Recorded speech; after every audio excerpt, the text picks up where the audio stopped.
Namaskar. Welcome to the sixth offering of our Wari. Our Wari began from Dehu and then Alandi.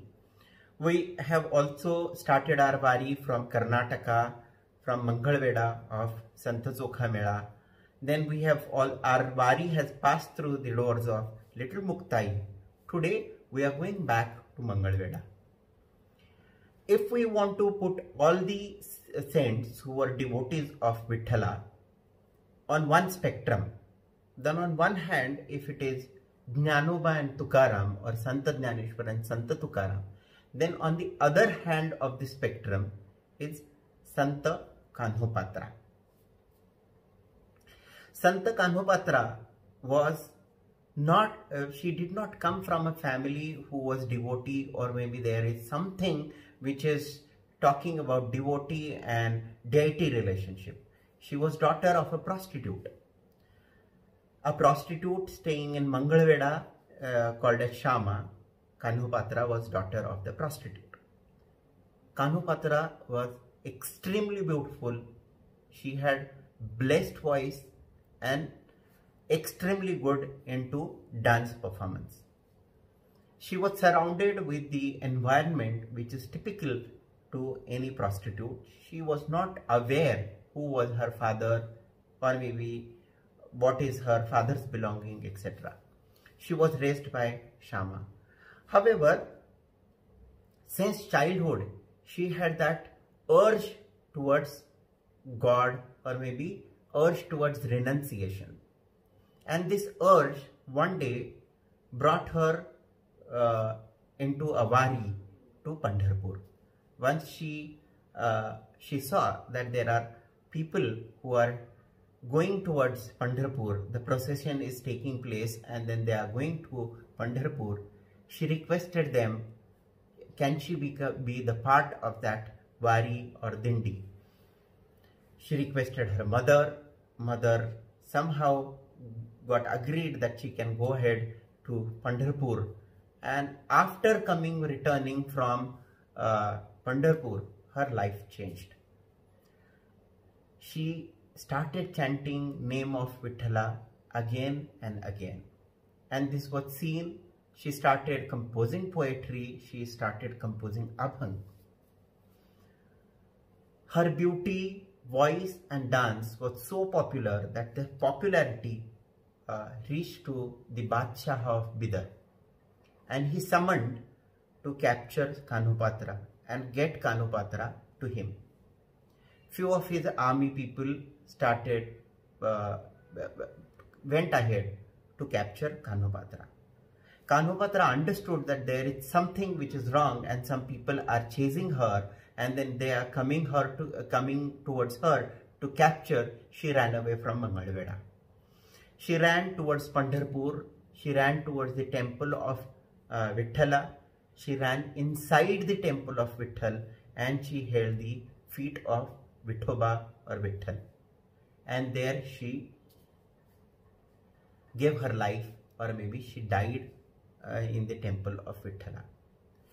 Her body was buried within the temple premises, and there is a plant called as Tarti grown on her body within the temple premises. She is the only saint whose samadhi is within the temple premises. And today also, whoever the Varkaris or the procession comes to Pandharpur, all the deities take at least one leaf of this Tarti and goes back to their home, or maybe wherever they have come from. Such different, or maybe such a wonderful thing that someone is taking certain things from the body, or maybe samadhi of a prostitute. It is particularly important to notice that for Vithoba there is no discrimination.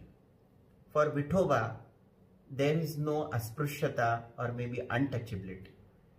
For Vithoba everyone is same, and for everyone Vithoba is mother, father, or maybe whatever relationship that they want to take or consider Vithoba is. We will see one Abhanga. A friend of mine, Rajeshri Khare, has done Abhinaya on this Abhanga, and then we will see what this Abhanga means. While seeing this Abhanga, imagine Kanhupatra is getting chased by the army people of Bidar, and she is running away, and she is urging and saying to Vithoba, I am feeling like I am a small deer and I am getting captured, or maybe I am captured by a tiger. Oh Vithoba, come and escape me from this thing. Oh Vithabai, she says, escape me from this thing. Imagine this and see this Abhanga. नको देवराया अंत तपाहो प्राणः सर्वथा जाऊ पाहे नको देवराया अंत तपाहो प्राणः सर्वथा जाऊ पाहे नको देवराया.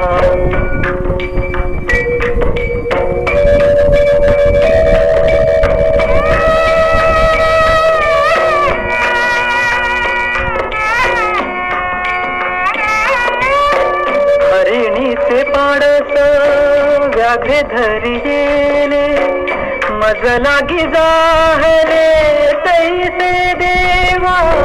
हरिणी से पडस व्याघ्रे धरियेले मज लागी जाहले तैसे देवा. नको देवराय अंत तपाहो प्राणः सर्वथा जाऊ पाहे नको देवराया.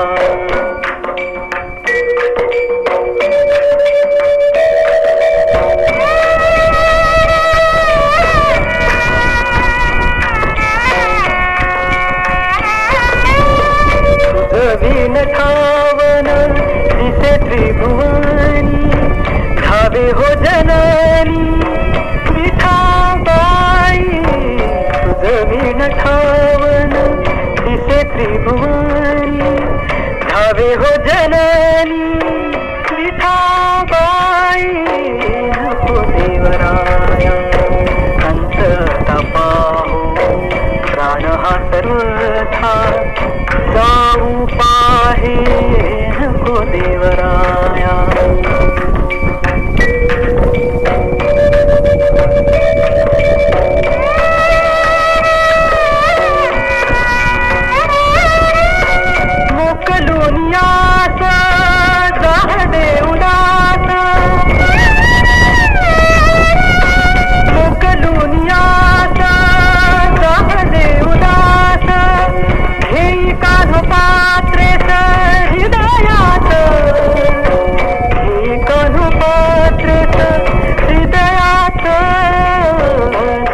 देवराया अंत तपाहो प्राणः सर्वथा जाऊ पाहे नको देवराया. Thank you, Rajeshri. Such beautiful Abhinaya.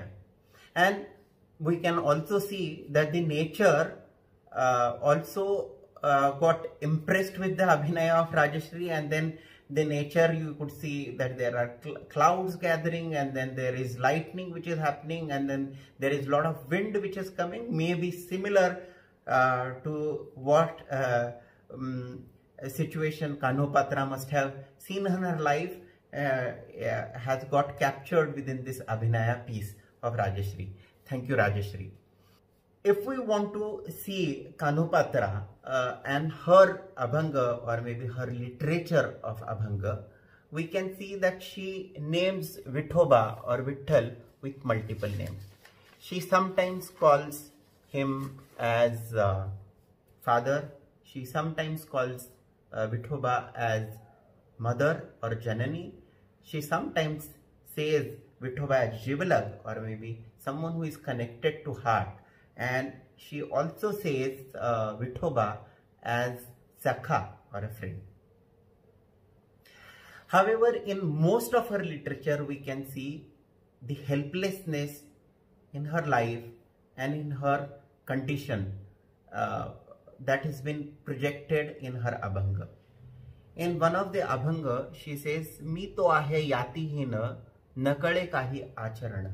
Yatihin means I don't have a great caste, and I'm away. I don't know which caste I come from, who is my father, who I am, what is my belonging. I don't know. I know she only knew her mother, and she doesn't know anything beyond that. And she expresses these things in her Abhanga. And Vithala accepts her as what she is. For Santa Mirabai, Vithala or Krishna was needed in a physical form. She got married with Krishna or Vithala in her childhood itself, and she would always hold the idol of Krishna with her. However, for Santa Kanhupatra, it was little different. She always, and then in most of her Abhanga we can see she calls Vithoba as Baap, that means father. And which form of the Vitthal she wanted is Pandurangache Charan, or the feet of Pandurang or Vitthal. When she was getting captured, she ran away, she escaped, and then she ran towards the temple of Vithoba. She was holding the feet of Vithoba, and there she gave away her life. Such devotion that she had, and such beautiful thought of renunciation she had, and that is why her renunciation thought and her devotion combined together makes her a separate form, or maybe an extreme form on the spectrum of all the saints. It is important that we need to understand, for Vithoba there is nothing who is small or big. There is nothing who is coming from upper caste or lower caste. There is nothing who is man or a woman. There is nothing who does good business or bad business. There is nothing who is coming from a family background or maybe a prostitute background. For Vithoba, everyone is same. Such beautiful thought processes that this Varkari Sampradaya which has given to us, we need to cherish this kind of thought. We need to cherish this togetherness and this lovely saint poetry, or maybe saint poems. We will keep on understanding more saint poems or saint poetry or Abhanga. Until then, Ramakrishna.